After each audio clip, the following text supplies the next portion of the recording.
खलील की उलझन। बेरूत शहर में खलील नाम का एक आदमी रहा करता था। उसके माँ बाप अलग अलग समुदाय के थे। उसके पिता ऑर्थोडॉक्स ईसाई थे तो माँ सुन्नी मुसलमान। आधुनिक शहर के लिए यह कोई अनूठी बात न थी। लेबनान में अलग अलग समुदाय के लोग रहते थे और राजधानी बेरूत में भी बस जाते थे। वे साथ रहते थे, मेल जोल होता था, पर गृहयुद्ध में वे एक दूसरे से लड़ते भी थे। खलील का एक चाचा ऐसी ही लड़ाई में मारा गया था।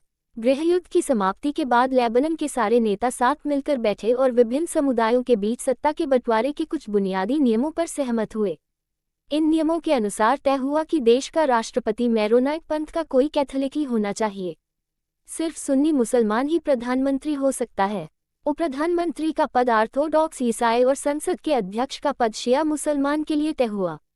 इस समझौते के अनुसार आगे से ईसाई फ्रांस से संरक्षण की मांग नहीं करेंगे और मुसलमान भी पड़ोसी सीरिया के साथ एकीकरण की मांग छोड़ने पर सहमत हुए। जब ईसाइयों और मुसलमानों के बीच ये समझौता हुआ था तब दोनों की आबादी लगभग बराबर थी।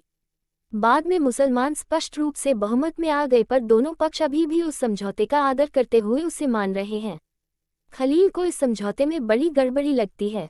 वह राजनीतिक महत्वाकांक्षा वाला लोकप्रिय व्यक्ति है, लेकिन मौजूदा व्यवस्था के रहते वह सबसे बड़े पद पर पहुंच ही नहीं सकता। वह न तो मां के धर्म को मानता है और न ही पिता के।